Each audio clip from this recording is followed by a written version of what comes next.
Bueno, buenos días. En primer lugar, dar las gracias a los medios de comunicación. Desde UPA Región de Murcia hemos hecho esta convocatoria de rueda de prensa para hablar sobre la situación, cómo está la PAC, la Política Agraria Común, cómo están las negociaciones en la Unión Europea y también cuál es la posición de UPA ante esta situación. Para ello contamos con Antonio Moreno, secretario de Agricultura de UPA Región de Murcia, al que le cedo la palabra. Pues muy buenos días, muchas gracias, Andrés. Voy a empezar por lo que es la PAC, ¿no? Yo creo que tenemos un reto importantísimo. La política agraria común es la política por excelencia que sirvió como punto de fundación de lo que era la propia Unión Europea. Es la política que realmente sirvió para desarrollar la Unión Europea y hoy en día es la política más denostada de toda la Unión Europea. O sea, se nos ha olvidado de que cuando se genera este tipo de políticas en el año 40 y tantos después de la Segunda Guerra Mundial, el objetivo era que la Unión Europea no se pasase hambre. O sea, en la posguerra, después de la Segunda Guerra Mundial, España teníamos mucha hambre en aquel momento por el tema de dictadura, etcétera, pero es que en Europa había muchísima hambre porque se había perdido la capacidad de producir. O sea, estaba toda Europa centrada en lo que era la reconstrucción y en este caso recién salido de una guerra. ¿Qué ocurre? Se genera una política agraria común que con los años ha ido cambiando un poco el sentido y donde yo creo que se nos ha olvidado a los europeos que posiblemente sea la política más importante porque es la política que se visualiza 5 veces al día. Normalmente las personas solemos comer entre 4 y 5 veces al día, nos ponemos en la mesa. Y la política agraria común, el objetivo que tiene es tratar de preservar y defender la agricultura y la ganadería de la Unión Europea frente a invasión de otro tipo de agricultura de otros países, incluso para fomentarla en una agricultura mucho más sostenible y mucho más limpia. Bien, pues tenemos un par de ataques en esto últimamente. El primero ha sido la propuesta que se pone encima de la mesa por parte de la Comisión Europea para la próxima PAC, donde ocurren dos cuestiones que son realmente trascendentales en lo que puede ser la PAC. La primera, cambian lo que es el enfoque de política agraria común. Y digo que lo cambian porque al final lo que hacen es que dicen que una parte de los fondos, la PAC está, para aclararnos un poquito, la PAC está siempre estructurada en dos tipos de pilares. El primer pilar, que son pagos directos, son todas aquellas ayudas que llegan directamente por unos derechos históricos, etcétera. Y luego está el segundo pilar, que es aquello que viene a través de lo que es desarrollo rural. Todo el tema de medidas que van a incentivar el mantenimiento del cuidado del medio ambiente, la protección de aves, por ejemplo, tratar de adaptar un poco la agricultura a los nuevos tiempos, ¿no? Bien, pues hasta el día de hoy la política agraria común tenía nombre y apellidos. O sea, se sabía qué fondos venían y para qué venían, en qué se tenían que gastar y cuáles eran los objetivos que queríamos conseguir con esa PAC y las condiciones para poder ser perceptor de PAC, ¿no? Pues esa primera hondonada que nosotros nos han mandado, lo primero que dice es que se va a partir el presupuesto, una parte del presupuesto va a seguir fija, que va a ser la menor posiblemente, y la mayor parte, en vez de hacer una política agraria común, se la van a dar a cada país miembro para que dentro de los fondos que puede tener de cohesión y el resto, decida qué hace con ella, decida si la aplica o no la aplica. Supuestamente dicen que la va a aplicar, pero el miedo nuestro que es que mañana, si hay un problema de cualquier tipo que tiene mucha más urgencia, se nos olvida que los agricultores están produciendo y ese dinero no va a llegar. Esa es la primera. Segundo, si cada país decide qué hace con esa parte del presupuesto, pierde el objetivo común de política agraria. Por lo tanto, va a llegar un momento en el cual podemos estar haciéndonos competencia entre nosotros. Por lo tanto, es un problema gravísimo. Y hemos dicho que no estamos de acuerdo, totalmente en contra. Segunda parte, una disminución del presupuesto del 20 y tantos % que a España nos supone, porque somos un poquito más perceptores todavía, casi un 28% si no recuerdo más. Esto es totalmente inaceptable, o sea, una pérdida del 28% en una PAC que no se ha revalorizado en los últimos años y que cambia mucho de objetivos, al final supone un recorte brutal que al final va a afectar muchísimo a lo que tenemos que hacer en el campo en los próximos años, que es tratar de producir, pero también de adaptarnos al cambio climático, tratar de adaptarnos al mantenimiento del medio ambiente, tratar de trabajar con políticas sobre todo de cero contaminación, en este caso, objetivos que son primordiales para mantener la agricultura y el medio en la Unión Europea, pero que evidentemente pueden perder su sentido si no hay un apoyo explícito para poder desarrollarlas. Tenemos una posición de alguna manera que es muy fuerte y es que hemos conseguido en este momento que todas las organizaciones agrarias a nivel europeo, a través del COPA, las cooperativas a través del COGECA y luego países miembros como es España, tiene cerradas filas a través de todos los partidos políticos y de sus propios eurodiputados, si no nos engañan, y el Gobierno de la Nación también ha plantado cara, igual que Francia e Italia. Con lo tanto, ustedes conocerán que para poder aprobar, para que se desbloquee dentro de la propia Comisión, aunque luego está la codecisión dentro del Parlamento Europeo, pero para que se desbloquee y pueda salir adelante tiene que haber unanimidad dentro del Consejo. Esa unanimidad no va a existir. Por eso habrán escuchado ustedes en los últimos días que ha habido ya un movimiento por parte de la Comisión que hablaba ya de hacer algunas cesiones, de poner algo más de dinero y cambiar un poco el tema.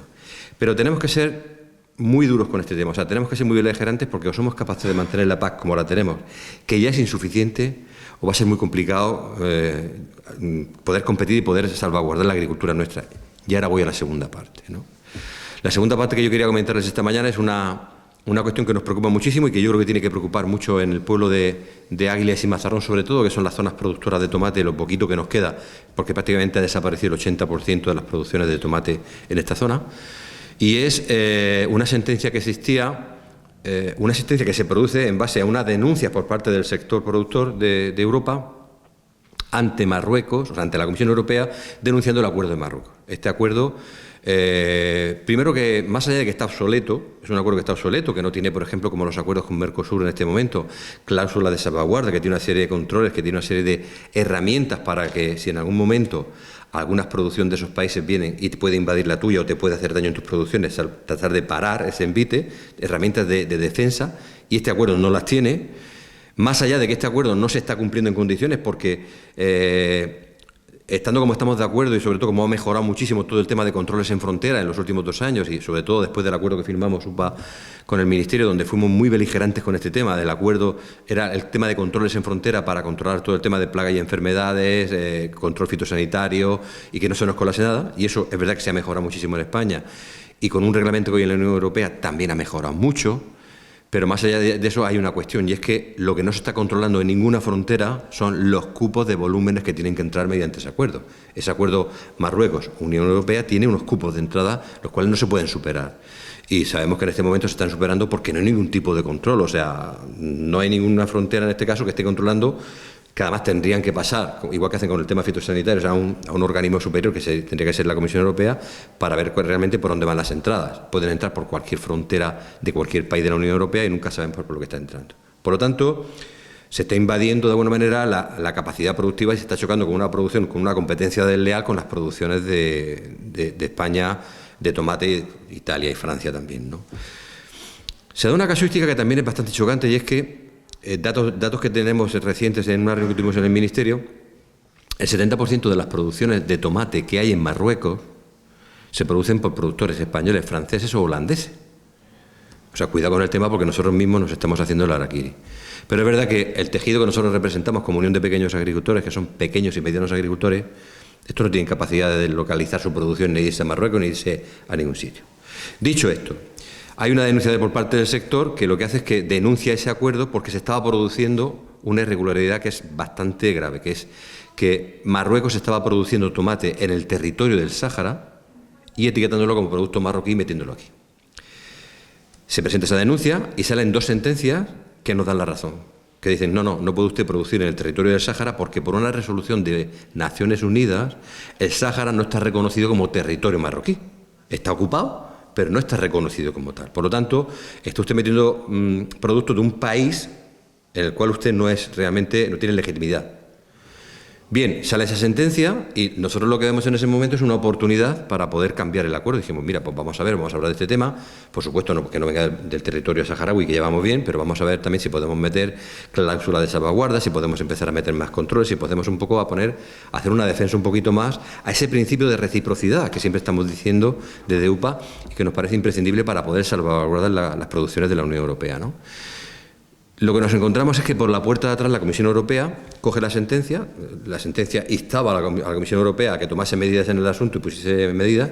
La medida que ha hecho ha sido hacer un documento para sortear lo que es la sentencia, donde lo que hace es que una de las cosas que aducía la sentencia es que el beneficio de esa producción no llegaba al pueblo saharaui y por lo tanto se estaba de alguna manera esquilmando el territorio y machacando a su gente, dicho de forma vulgar.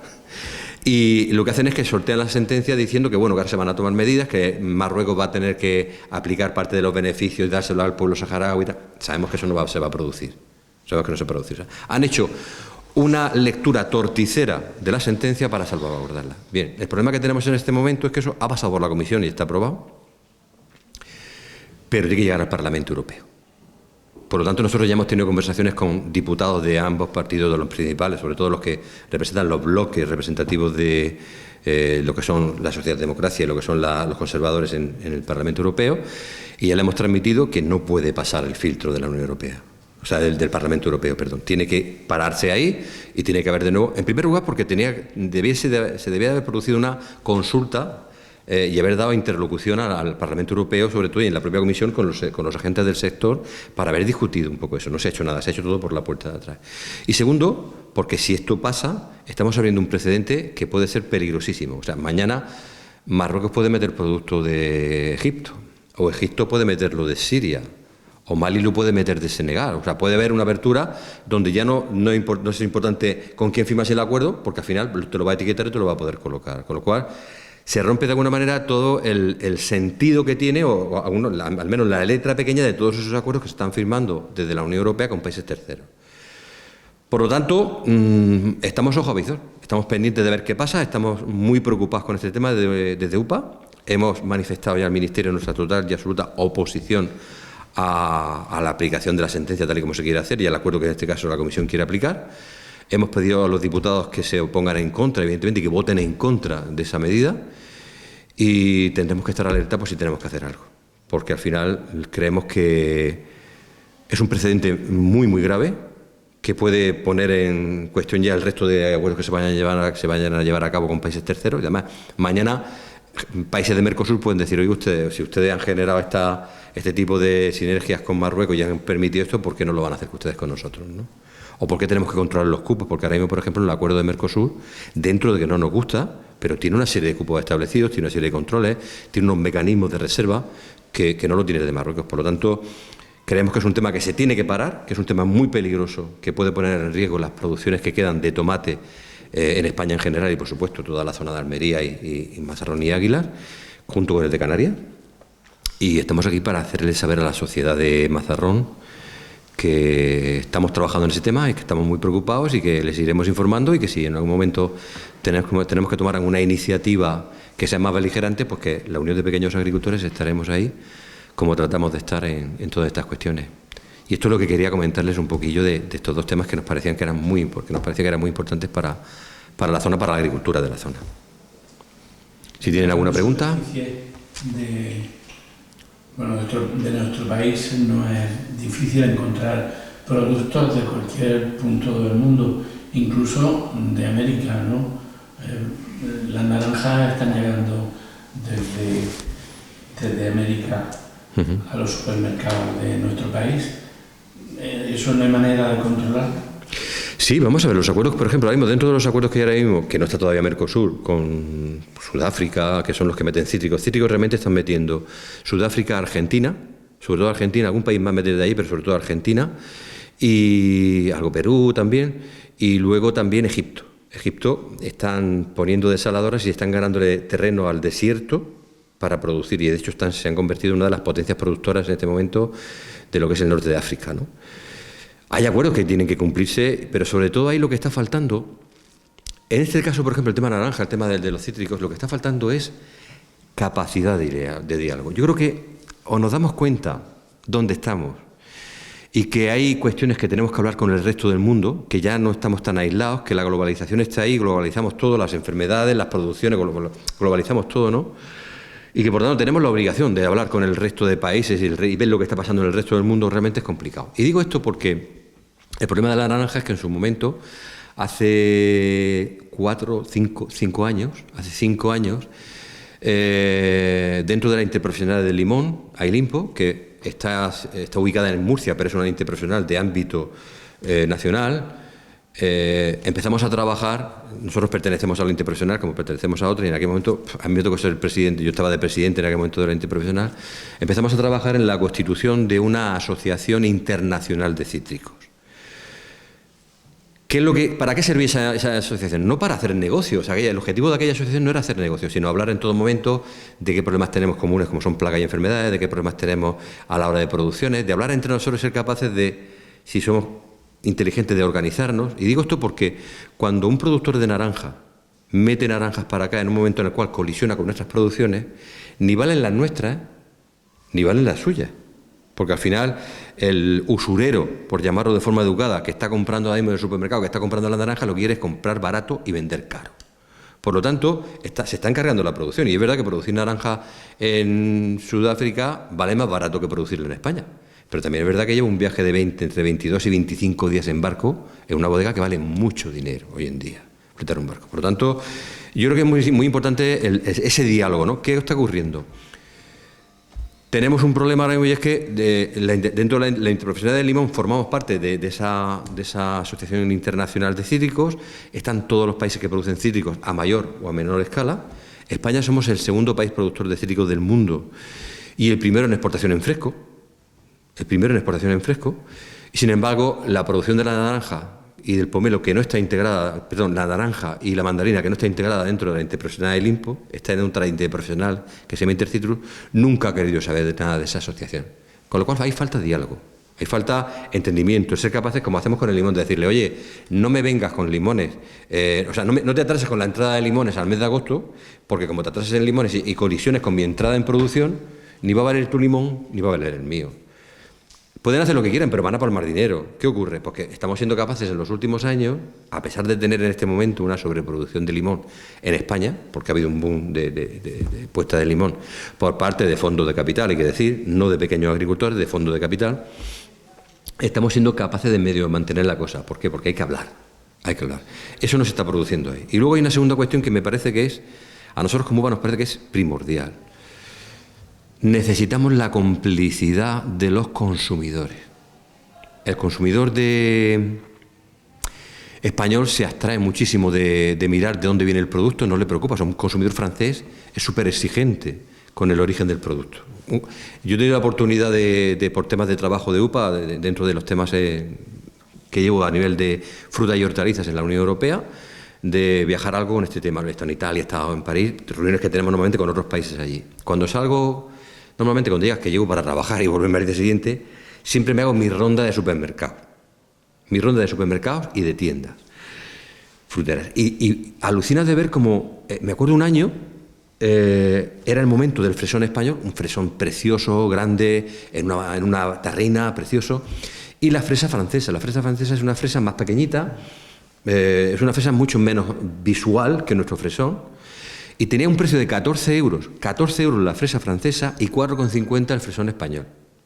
Y la gente llegaba y se llevaba la fresa francesa y no se llevaba el fresón español. ¿Por qué? Porque tienen un principio de defensa y de consumo de su producción. Nosotros nos vamos ahora mismo a cualquier supermercado, al Mercamona o al Ideal, o al que quieras, por no ponerles nombre, y no miramos si la cebolla es de aquí, de Castilla-La Mancha, que a lo mejor las estamos tirando y estamos comprando cebolla que viene de Perú o de Chile. Entonces, quien le marca las tendencias, tenemos un problema, tenemos un oligopolio, y digo, ellos dicen que no, pero yo sigo pensando que hay un oligopolio por parte de los grandes supermercados, entre 5 cadenas comerciales están controlando la alimentación de toda la Unión Europea, y estos tratan de controlar los precios. Y son los que nos meten realmente en grandes problemas muchas veces por los márgenes comerciales, porque ellos venden más o menos al mismo precio. O sea, no vas a comprar una cebolla más barata porque sea de Perú, la vas a comprar igual, ellos te la van a vender igual, pero ellos tienen más margen de beneficio. Entonces, tenemos un problema grave con ese sistema. Como estamos en un libre mercado, no se puede intervenir. Pero hay alguien que sí tiene capacidad de torcerle el pulso a los supermercados. Y son los consumidores con sus tendencias de consumo. Entonces, necesitamos generar esa tendencia de consumo, esa tendencia de principio de preferencia de nuestras producciones, de nuestro producto, por parte del consumidor. Porque eso es lo que le va a torcer el pulso a los supermercados. Mientras, el supermercado va a querer comprar muy barato y vender muy caro. Entonces, tenemos que trabajar mucho en ese ámbito. Sí, el libre mercado pues, da la posibilidad de que lleguen los productos de cualquier punto del mundo y son los propios consumidores los que pueden frenar la llegada de esos productos, teniendo en España los mismos, ¿no? A mí me gustaría saber si la bajada de producción del tomate en la región de Murcia, o incluso en Almería, está afectado por la enfermedad que vosotros mismos habéis explicado aquí en alguna ocasión. Es una de las cuestiones. Bueno, la principal bajada que se produce en su momento se produce precisamente porque colisionábamos con las producciones con Marruecos y no tenemos capacidad para poder competir a los precios que Marruecos estaba importando, más allá de que tiene unos precios de entrada que creemos que tampoco se están respetando. Pero esa competencia desleal con un producto, además con un país que produce prácticamente, vamos, por ejemplo, cuando hablamos de cítricos de Argentina o Sudáfrica, estamos hablando de hemisferio sur. Nosotros todavía producimos hemisferio norte, con lo cual, cuando ahí es verano, aquí es invierno, entonces, muchas veces no hay tanta colisión de las producciones, pero Marruecos sí. Estamos en el mismo meridiano, producimos prácticamente igual, ¿no? Esa colisión fue lo que hizo en su momento que empezaran a desaparecer muchas plantaciones porque no eran rentables. ¿Qué nos ha pasado? Que a lo largo del tiempo también hemos globalizado, como hemos dicho muchas veces, las enfermedades también. Entonces, globalizamos en su momento la tuta, que la teníamos más o menos controlada y este año se ha ido un poco, y hemos globalizado ahora también el tema del virus rugoso del tomate. El virus rugoso del tomate es un problemón porque más allá de las pérdidas que está generando y de la falta de herramientas para poder combatirlo, que lo único que tenemos ahora mismo es la higiene, no hemos conseguido nada, o en este caso también se está haciendo algo en el tema de mejoras en las semillas, que por cierto, muchas veces yo he tenido discusiones con esto en el Ministerio, que no han sentado bien. A ver, yo reconozco que a veces soy un poco bruto, pero es que, vamos a ver, lo que no podemos estar es vendiéndole a los agricultores el suero de Fibroblast. O sea, te estoy vendiendo una semilla que supuestamente es resistente al virus rugoso del tomate y luego resulta que ni es resistente y además de no ser resistente resulta que me produce 10, 12, 15.000 kilos menos por hectárea. Me estás haciendo polvo, ¿no? Entonces está habiendo hay mucho mercenario en estos sectores alrededor de la agricultura que al final lo que tratan de hacer es negocio. O el que vende vacunas, cuando no hay ninguna, le hemos preguntado al Ministerio, no hay ninguna vacuna realmente legalizada como tal contra el virus. Entonces tenemos un problema con esa plaga. Y lo único que estamos haciendo en este momento, o sea, que podemos hacer en este momento, y es algo que está funcionando bien, es el tema de sanidad en todo lo que es el manejo del cultivo. Eso está funcionando muy bien. El que un agricultor sepa que tiene que tener muy aislado el cultivo, no pasa la gente de un invernadero a otro si tiene problemas de plaga, tiene que cambiarse de ropa, medidas que en otros momentos se han implementado en temas de ganadería, incluso en temas de agricultura, y sobre todo cuando estás con un cultivo así que está más bien confinado, suelen resultar bastante bien, ¿no? Hemos conseguido frenar un poco el tema del virus rugoso de tomate, pero no hemos conseguido salvarlo. Sabemos que vamos a tener que convivir. Acabar con un virus es complicado, muy complicado. Pero tenemos que buscar, el objetivo ahora mismo tiene que ser tratar de tener semillas que sean resistentes, que las plantas sean resistentes y que por lo tanto recuperemos capacidad productiva y tratar de convivir con esas medidas que estamos hablando de higiene en el manejo para poder volver a producir en condiciones normales. Pero en este momento sabemos que es un problemón porque hemos bajado en plantaciones y sobre todo hemos bajado sobre todo en capacidad productiva. O sea, hay manejos en algunos cultivos que nos las han dicho algunos agricultores que a mitad de campaña han tenido que arrancarla porque se les ha ido el tema de las manos con el tema del virus rugoso y no hay manera de sacar la planta adelante. Por lo tanto, es uno de los grandes problemas que decíamos antes, o sea, globalizamos. A ver, estamos en un libre mercado. Viene gente a vender aquí, nosotros también vendemos fuera y queremos vender fuera. Pero tiene que haber una serie de controles que al final nos digan que lo que estamos haciendo está medianamente bien y que no estamos globalizando los problemas. Vamos a globalizar las soluciones, pero no los problemas. Las plagas y enfermedades sabemos que al final se están globalizando también. ¿Se puede hablar un poco de ganadería? Sí, es lo que os pueda contestar. Actualmente tenemos el problema del virus que están teniendo, la gripe aviar, que es algo... eso no pueden controlarlo desde el gobierno, pues van mandando a poner esas inyecciones que pueden evitar la gripe aviar. Vamos a ver, estamos trabajando en ese tema ya mucho tiempo con la consejería, hemos trabajado en el Ministerio en ese tema. La gripe aviar tiene una vacuna, pero el problema que nos hemos encontrado, que por eso pedíamos estos días atrás, mi compañero Carlos Esparcia, que estuvo cuando tuvimos la última asamblea, fue el que explicó un poco todo el tema de lo de la tortuga, y además él es veterinario, por lo tanto conoce muy bien este tema. Lo que estábamos pidiendo era el confinamiento de las granjas. El confinamiento no significa que no salgan los animales, sino que no puede haber movimientos que no estén bien controlados y bien de buena manera controlados sobre la plaga, para que no exista plagas. Y luego, sobre todo, que no pueda haber intrusiones externas a esas granjas. ¿Por qué? Porque el problema que tenemos con la gripe aviar, que hay una vacuna, primero que hay gente que no quiere poner la vacuna, porque tenemos ahora mismo una ola negacionista en la calle, que lo que hace es que dicen algunos que le estamos metiendo en microchip al pollo. O que nos meten me vais a disculpar, pero eso está oyendo.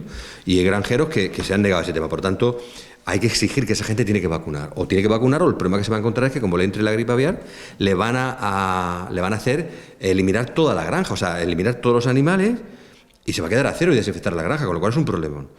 Y tenemos un segundo problema con este tema, y es que tenemos todavía, afortunadamente es una gran suerte, yo creo que tenemos mucho movimiento de pequeñas producciones caseras en las casas, de consumo propio, de huevos, de gallinas, que muchas veces no están vacunadas, ¿no?